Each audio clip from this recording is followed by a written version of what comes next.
vamos a ver cómo pasamos de la calculadora al microprocesador.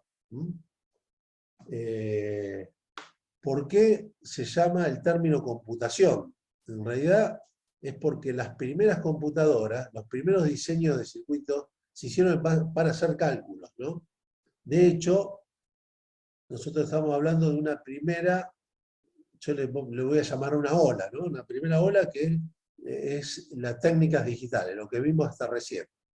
Y la segunda ola, es decir, lo segundo gran invento que se hizo fue llegar a una gran computadora, ¿no?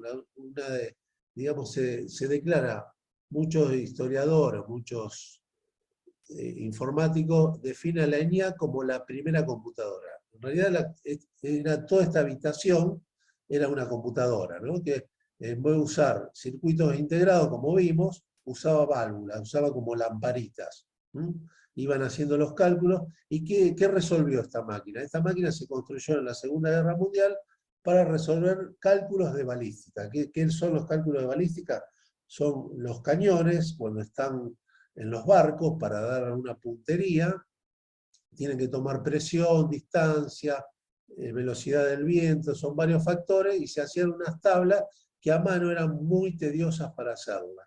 Entonces se diseñó esta máquina para tratar de hacer esas tablas de cálculo para que la balística dé preciso, para tener precisión y dar en el blanco, ¿no? A partir de esta computadora se dice que fue la primera computadora. ¿Y por qué fue la primera computadora, ¿no? Vamos a ver un fenómeno, ¿no? Vamos a hacer una relación ahora. Y vamos a entender un poquito más la computadora en sí. Yo tengo una calculadora. Hoy lo resuelvo esa calculadora con el celular, ¿no? Los viejos teléfonos analógicos me servían para llamar y una pequeña libreta de direcciones, solamente llamaba. Hoy lo incorporo también en el smartphone, ¿no? Que se dice que el smartphone sería, después de Internet, sería la cuarta ola, ¿no? De aparición de Internet. Las cámaras de fotos. Antes viajábamos y llevábamos una cámara de fotos, ahora lo podemos reemplazar y la tenemos metida dentro del smartphone. Y también podemos escribir. Antes necesitábamos una máquina de escribir o una computadora, pero ahora también lo podemos escribir dentro de nuestro smartphone, ¿no? Bueno, esto responde a un modelo que fue el mismo modelo con el cual se diseñaron las computadoras, las primeras computadoras, ¿no? Es decir, que todo lo tengo yo integrado en un mismo circuito digital, ¿no? Ya no necesito tener específicamente, en este caso, 4, sino lo contengo todo en uno mismo, ¿no? Este mismo principio es un principio que se utilizó al principio para optimizar recursos, utilizar circuitos integrados, es decir, circuitos digitales, perdón, para que no sean tan grandes y el desarrollo de un circuito, se buscó un modelo. John von Neumann fabrica un modelo para hacerlo más chicos a los circuitos. Entonces, ¿qué dijo? En vez de construir un circuito para hacer cálculos de balística, y aparte y hacer otro gran circuito, otra gran computadora para que me lleve registros contables, otra gran computadora para que me haga una gestión de venta, ¿qué vamos a hacer? Vamos a optimizar, ¿no? Vamos a separar.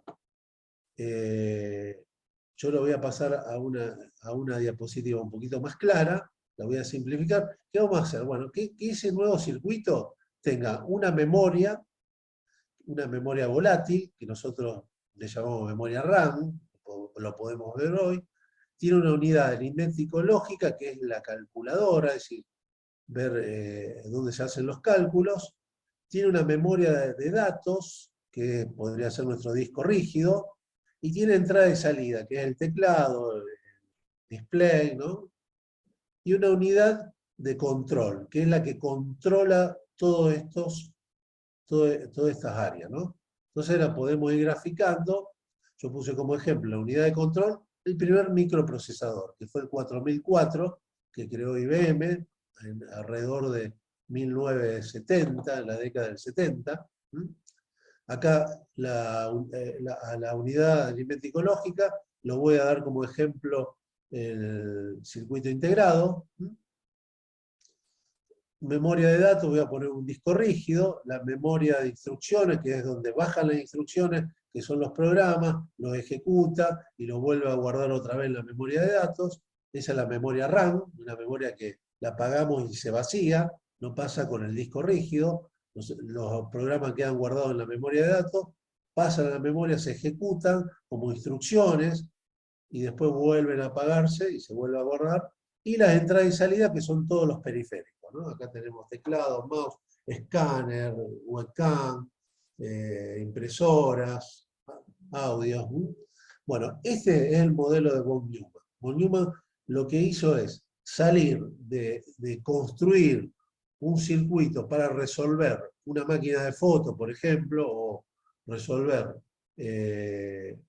un sistema de cálculo, directamente se dice, bueno, vamos a optimizarlo y vamos a hacer algo que lo podemos reciclar, lo podemos utilizar para hacer otros, en vez de hacer otro circuito, lo dividimos en programas y le damos muchas utilidades a ese gran circuito digital que lo llamamos computadora. Este es el principio de uno de los cambios por el cual se desarrollaron los hardware que son las computadoras. Para hoy, si queremos verlo, a ese modelo de von Neumann, tenemos que ir a algo un poquito más complejo, que son las placas madre, ¿no? Ya no es el microprocesador como les mostré yo acá, vamos a pasar a ver esta unidad de control, en realidad, que yo la relacioné directamente con el microprocesador. Este es un modelo teórico, ¿no? El modelo llevado a la práctica va a ser el que vamos a ver ahora, ¿no? Por ejemplo, una motherboard. Una motherboard donde va alojada el microprocesador y tenemos acá todas las interfaces de conexión a los periféricos. Acá conectamos la placa aceleradora de video, le podemos dar una batería, tiene una pequeña batería donde le da electricidad a los programas residentes, que vienen en un microprocesador también, y donde conectamos los discos rígidos, todos los componentes que están adentro del gabinete, ¿no?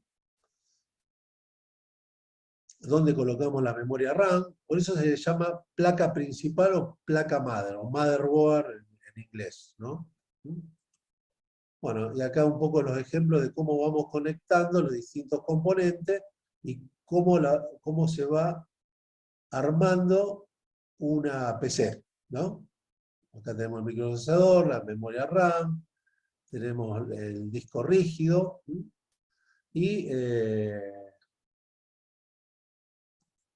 bueno, yo acá lo que estoy mostrando es esta partecita, ¿no? Que dije que se conectaban los periféricos, y en realidad lo que tenemos son los puertos de comunicación, es decir, cómo enchufamos los periféricos, ¿no? Tenemos distintas interfaces.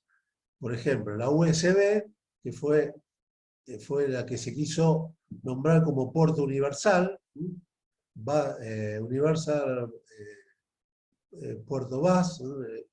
Y tenemos los conectores HDMI, que son conectores para transmitir imágenes y sonido en el mismo cable, que son componentes digitales, los viejos conectores VGA, donde mandábamos a los monitores anteriores, le mandábamos los videos, bueno, los puertos PS2 que se conectaban antes el teclado y el mouse, donde conectamos la placa de red LAN, y acá vemos, bueno, USB 2.0 y hoy tenemos USB 3.0 que son de mayor velocidad. Bueno, y acá lo que muestro, esta es una placa de red inalámbrica, ¿no? Para que una PC tiene un puerto PCI Express que es chiquitito, que lo voy a conectar acá, ¿no?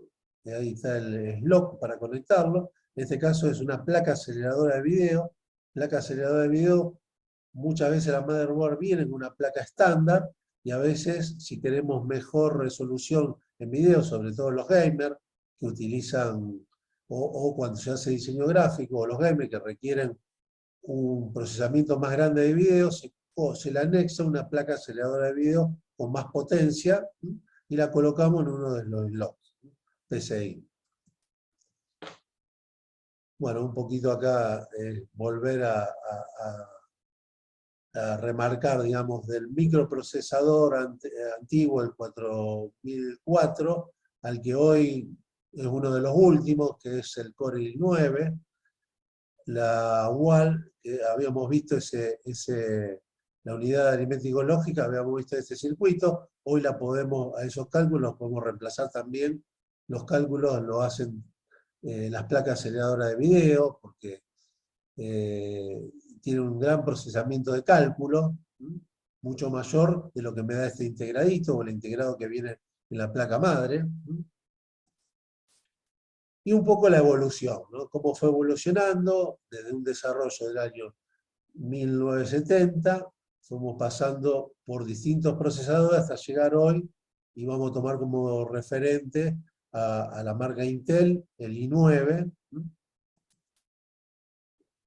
Acá en la línea de tiempo, el 4004, que en realidad lo que vemos representado ahí es, trabajaba en 4 bits, ¿se acuerdan que habíamos hablado de bits? Cuando teníamos 4 números 0001, por ejemplo, trabajaba en 4 bits, que es la capacidad que tiene la medida de bit, es la capacidad de operación que me daba, ¿no? Y con 700 kHz, que es el reloj, es la cantidad de velocidad que va a tener, el ritmo que tiene de operaciones. Cómo fueron evolucionando en muy poco tiempo, ya pasamos de 4 a 8, seguimos en 8, pero empieza a aumentar el reloj, empieza a aumentar los hertz, pasamos de 8 a 16 bits, acá hay un aumento significativo del ritmo de operaciones, y llegamos hasta el 93 ya a utilizar los de 64 bits con 66 MHz, que hoy está mucho más superado esto, pero sí seguimos trabajando en capacidad de operación con 64 bits. Bueno, acá le doy las medidas. Habíamos hablado de lo que era un hertz, un kilohertz, que son 1000 hertz, un megahertz, que son 1.000.000 de hertz, un gigahertz, que son 1000 millones. Esto, a veces, estas medidas se repiten también para la capacidad de almacenamiento, ¿no? Bueno, el microprocesador, el primero, el 4004, en realidad era un solo integradito.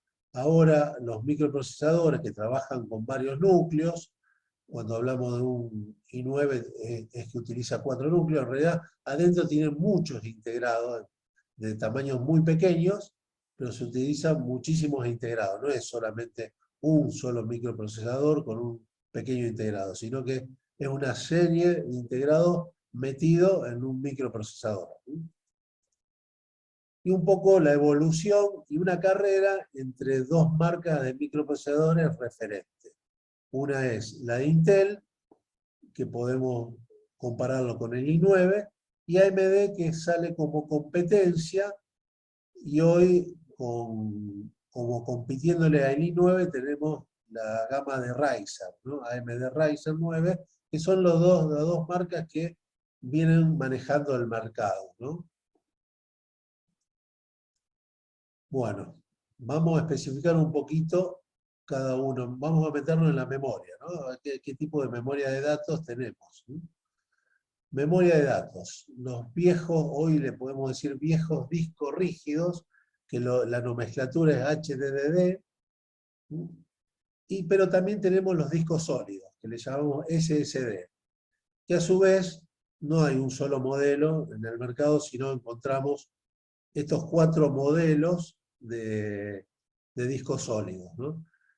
Hoy, con la utilización de discos sólidos, que en realidad los diferenciamos, le decimos sólidos porque hablamos de discos mecánicos, le podemos decir también a los discos. ¿Por qué? Porque es un disco que va girando con un cabezal magnético que va leyendo, ¿no? Ven que hay varios discos, y el hecho de ese mecanismo, de esa parte mecánica, hacen que sean más lentos que los discos sólidos. Los discos sólidos tienen mucho mayor velocidad.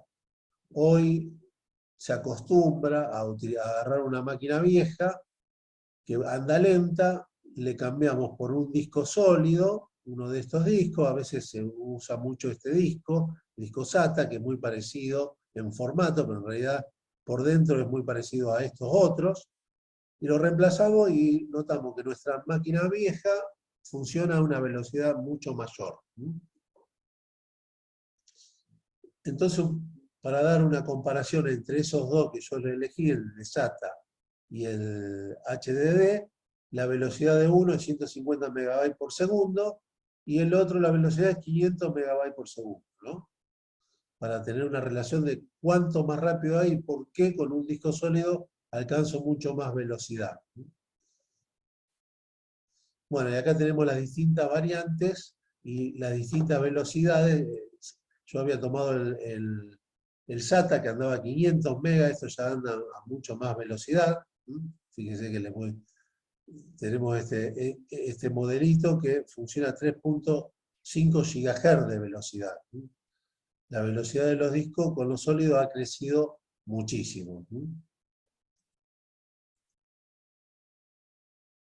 Bueno, ahí un poco la comparación. Si bien son parecidos los circuitos, pues son circuitos digitales, la gran diferencia entre un disco que se le llama NB de no volátil, viene por no ser volátil, es decir, que no se borra la información, de alguna manera por ser un disco sólido, y los discos, las memorias RAM, que hoy podemos hablar de 32 GB con esta velocidad de frecuencia. Esta velocidad lo que tiene de diferencia es que cuando se apaga la computadora se borra toda la información que hay. Si bien son muy parecidos, pero la utilidad es distinta. Y acá le doy las medidas, habíamos hablado antes de un byte que eran 8 bits, un kilobyte ya son 1024 bytes, perdón, un megabyte son 1024 kilobytes, un gigabyte son 1024 megabytes, y un terabyte. Hoy los discos que compremos, sobre todo los discos rígidos, ya estamos hablando de terabytes, y a nivel servidores ya también podemos encontrar discos más grandes. Y un poquito marcar la diferencia de una máquina de escritorio, una máquina que usa gabinete, y una notebook, ¿no? Los componentes son exactamente lo mismo. Lo que cambia es el tamaño de refrigeración. Es decir, yo acá tengo, esto es un disipador, es decir, lo pongo arriba del microprocesador. Fíjense que es un tamaño, acá no se puede ver con el tamaño, pero es un tamaño bastante amplio, de unos 10 centímetros. Entonces, ¿qué me permite un gabinete que no me permite una notebook? Es que los componentes adentro se van a refrigerar mejor, y por eso puedo llegar a obtener mayor performance en una máquina de escritorio con un gabinete, pues le permito la refrigeración, le permito obtener mayor refrigeración. Esta es una fuente de alimentación que es importante porque a veces cuando le empezamos a meter una placa aceleradora de video, necesitamos tener en cuenta cuál es la fuente de alimentación que pueda abastecer las necesidades de los componentes que tiene adentro la máquina, ¿no? Entonces, ¿qué nos quedamos? Entre una máquina de escritorio, normalmente este tipo de máquinas con gabinetes son los que usan los gamers. ¿Por qué usan esto? Porque en realidad el consumo que tienen los componentes son mucho mayores, una notebook no me lo permite obtener la performance que me da un equipo que tenga un gabinete de estas características. Por eso cuando se juega con la máquina se utiliza un desktop, ¿no? También lo usan los servidores, y no una notebook, porque todo es más chiquito para que sea portable, entonces la refrigeración es mucho menor y los componentes tienen menos performance.